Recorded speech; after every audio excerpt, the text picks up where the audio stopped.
Hello बच्चों, इससे पहले वाले वीडियो में हमने जाना कि कैसे अमर शहीद वीर नारायण सिंह ने अंग्रेजों से दुश्मनी मोल ली, साथ ही किस तरीके से छत्तीसगढ़ की जनता को भूख से बचाने के लिए माखन व्यापारी को लूटा। साथ ही उसकी सूचना भी स्वयं जो है वो कमिश्नर को उन्होंने स्वयं ही दी और अपना ईमानदारी का परिचय उन्होंने दिया। नारायण सिंह के ऊपर चोरी और डकैती का जुर्म लगाया गया। चूंकि वह अब जेल में था तो बाहर में जो किसान थे वह परेशान हो गए कि उनके नेता क्या हैं, जेल में हैं, उनको किस तरीके से जो है वो बाहर निकाला जाए। उसी समय जो है वो अंग्रेजी शासन के प्रति जो है वो लोगों के मन में आक्रोश भड़का हुआ था। इसी का फायदा उठाकर किसानों ने जो है वो संबलपुर के क्रांतिकारी नेता सुरेंद्र साय से क्या किया, संपर्क किया और उसकी मदद से जो है वो रायपुर से जेल से भाग निकलने के लिए क्या बनाई, योजना बनाई। और इस योजना के तहत 10 माह 4 दिन के बाद 3 साथियों के साथ वीर नारायण सिंह जेल से भाग निकलने में क्या हो गए, सफल हो गए। जेल से भाग निकलने के बाद जो है वो वीर नारायण सिंह कहाँ पहुंचे, सीधा सोनाखान पहुंचे। सोनाखान पहुंच करके जब पहुंचे तब गांव वालों ने उनका जो है वो जोर शोर से जो है वो स्वागत किया और साथ ही जो है वो अंग्रेजों से लड़ने के प्रति उनके मन में जो है वो और एक उत्साह उत्पन्न हो गया।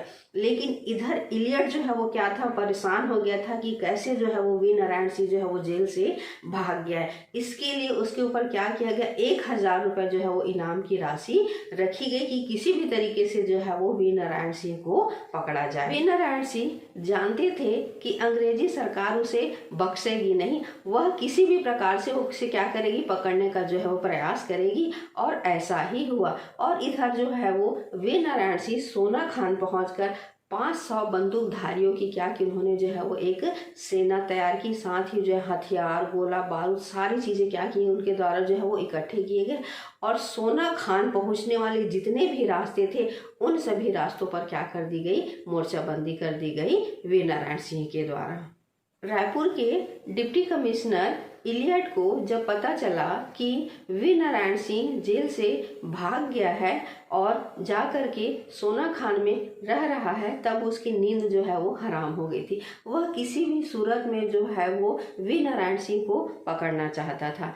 इसके लिए उसे जो रायपुर के फौजी थे उनके ऊपर भी जो है उनको विश्वास नहीं हो रहा था, क्योंकि इसीलिए जो है वो उसके ऊपर कार्रवाई होने में जो है वो 20 दिन का समय लग गया था। इधर वीर नारायण सिंह जो है वो अंग्रेजों के विरुद्ध संघर्ष उसका प्रारंभ हो गया था। इसीलिए 1857 की क्रांति का नेतृत्व भी वीर नारायण सिंह के द्वारा किया गया था, जिसे अंग्रेजों ने क्या माना था, विद्रोह माना था। और सोनाखान के गांव को पूरी तरीके से क्या कर दिया गया था, खाली कर दिया गया था। चारों तरफ जहां जिस रास्ते से सोनाखान पहुंचा जा सकता था उन रास्तों पर जो है वो नाकेबंदी कर दी गई थी। चारों तरफ जो है वो गोले बारूद जो है वो बिछवा दिए गए थे और मोर्चाबंदी प्रारंभ कर दी थी। वीर नारायण सिंह अपने सम्मान और देश की स्वतंत्रता के लिए दृढ़ संकल्प थे। इसीलिए वे किसी भी सूरत में अंग्रेजों के हाथ लगना नहीं चाहते थे। वीर नारायण सिंह के नेतृत्व में सोनाखान और उसके आसपास के किसान क्या हुए, संगठित हुए। उन्होंने शपथ ली कि वह क्या कर देंगे, प्राणों की बलि लगा देंगे। इस प्रकार से पहला किसान संगठन हुआ जिसके प्रथम किसान नेता थे वीर नारायण सिंह। उन्होंने किसानों में जो है वो चेतना, जागरूकता फैलाई और साथ ही चेतना और जागरूकता से प्रभावित होकर कई किसान जो है वो फौज में शामिल भी हो गए। फौज में शामिल होने के साथ ही ना ही उनके पास कोई हथियार था, ना ही उनके पास क्या था, कोई भी सैनिक प्रशिक्षण नहीं था तो उनके पास सिर्फ एक ही चीज, आत्मबल। और यह आत्मबल जो है वो हथियारों से भी क्या होता है, बड़ा होता है। और इसी तरह से स्वाधीनता की जो है आग सोनाखान से ही प्रारंभ हुई थी। इसी बीच अंग्रेजी के नेतृत्वकर्ता स्मिथ को मंगल नामक व्यक्ति ने बताया कि वीर नारायण सिंह आज पूर्ण नाकेबंदी नहीं कर पाया है। तो यह सूचना पाकर स्मिथ ने जमींदारों का सहयोग लिया और इस जमींदारों का सहयोग लेने में उनके काका जो देवरी के जमींदार थे उन्होंने अंग्रेजों की सहायता की। देवरी का जमींदार वी नारायण सिंह का काका लगता था। उसको हथियार के तरीके से अंग्रेजों ने वी नारायण सिंह को पकड़ने के लिए उसका प्रयोग किया। देवरी के जमींदार से स्मिथ ने ऐसी व्यवस्था की थी कि वी नारायण सिंह को किसी भी प्रकार से सहायता प्राप्त न हो। सोना खान जंगलों पहाड़ों से घिरा हुआ एक किले के समान था, जिसके सारे रास्तों को क्या कर दिया गया था, बंद कर दिया गया था।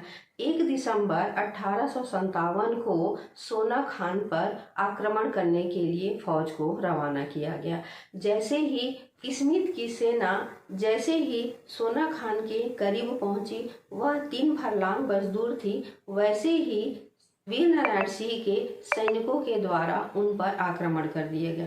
चारों तरफ जो है वो गोलों, तोपों, बंदूकों से जो है वो दोनों तरफ से जो है वो हमला हुआ।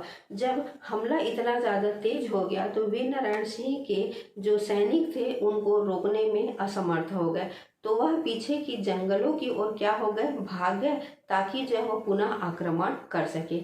उसके कुछ समय के बाद जो है वो स्मिथ ने सोना खान के गांव में जो है वो कब्जा कर लिया। जो वीर नारायण सिंह का गांव था, उसका जो घर था, उसके ऊपर जो पूरी तरीके से पहरेदारों को जो है वो बिठा दिया था। इसी बीच में एक ऐसी स्थिति आई जब वीर नारायण सिंह जो है वो पहाड़ी क्षेत्रों से, पहाड़ के ऊपर से क्या करने लगे, आक्रमण करने लगे, और इन सब को रोकने में जो है वो स्मिथ असमर्थ था।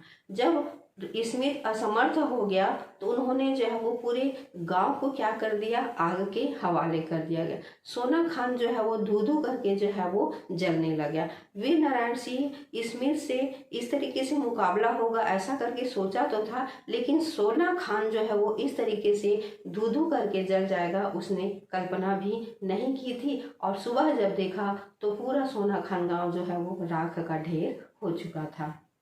नारायण सिंह के आंदोलन को अंग्रेजों ने स्थानीय लोगों की मदद से कुचल दिया। साथ ही जब वीर नारायण सिंह स्मिथ के हाथों में आया तब उसने उसके सामने किसी भी प्रकार का शर्त नहीं रखा और 5 दिसंबर को रायपुर पहुंचकर डिप्टी कमिश्नर एलियट के पास उसे सौंप दिया। वीर नारायण सिंह को कोर्ट में पेश किया गया, जहां 1857 अधिनियम के तहत सेक्शन 6 एक्ट 14 के तहत अभियोग चलाया गया, जिसमें धारा 1 अधिनियम 11 के तहत उसे फांसी की सजा सुनाई गई। 10 दिसंबर 1857 की सुबह सजा की तामील कर दी गई। छत्तीसगढ़ के प्रेरणा स्रोत शहीद वीर नारायण सिंह सदा के लिए अमर हो गए। वीर नारायण सिंह की फांसी की सजा तामील होने पर आम जनता में आक्रोश फैल गया। उसका बलिदान जो है वो व्यर्थ नहीं गया। आज़ादी की लड़ाई में वे छत्तीसगढ़ के प्रेरणा स्रोत रहे। 19वीं शताब्दी के पुनर्जागरण काल के राष्ट्रीय सामाजिक संचेतना के वे संवाहक बने थे। इस प्रकार देश की स्वाधीनता में भाग लेते हुए छत्तीसगढ़ के वीर सैनिक शहीद हो गए। हमारे लिए यह गौरव की बात है कि स्वाधीनता की लड़ाई में पहला बलिदान एक आदिवासी वीर ने दिया था, जिसके लिए उसे 10 दिसंबर 1857 को जेल में कैदियों के द्वारा मातम मनाया गया तथा उन्हें श्रद्धांजलि अर्पित की गई। छत्तीसगढ़ के स्वतंत्रता संग्राम की यह घटना चिर स्मरणीय है। वीर नारायण सिंह के पूर्वज एवं आम जनता उन्हें आज भी सोना खान जा कर के श्रद्धा सुमन अर्पित करती है। उनकी वीर गाथा सभी घर में जो है वो व्याप्त है और उन्हें इस तरीके से याद किया जाता है। वीर नारायण तुम्हारी वीरता बलिदान से आग के शोले निकलते अब भी सोना खान में, शहीदों व सेनानियों के बलिदानी गौरव का प्रतीक, देश में तिरंगा ध्वज फहर रहा है बड़ी शान से। तो बच्चों, ये था शहीद वीर नारायण सिंह की, वीर नारायण सिंह से शहीद वीर नारायण सिंह बनने की कहानी, जो हमारे मन में एक देशभक्ति की भावना, और एक आदमी जब देशभक्ति से पूर्ण होता है तो वह किस हद तक गुजर जाता है। वो अपना निजी स्वार्थ न देख करके पूरे देश के हित की बात सोचता है। यह सिखा गया हमें वीर नारायण सिंह, जिसका शहादत दिवस 10 दिसंबर को मनाया जाता है। हमारे शरीर आत्मा में देशभक्ति की भावना ओतप्रोत करता है कि हमें भी अपने देश के लिए किसी भी हद तक गुजर जाना चाहिए। तो बच्चों, अगर आज आप लोगों को मेरा वीडियो पसंद आया होगा और अगर आपको नए हैं तो मेरे चैनल को सब्सक्राइब कर दीजिएगा। कक्षा 10वीं विषय हिंदी के संपूर्ण पाठ का मेरे द्वारा वीडियो बनाया गया है। अगर मेरा वीडियो आप लोगों को पसंद आता होगा तो आप मेरे वीडियो को देख सकते हैं। Like, comment and share and subscribe कर दीजिएगा।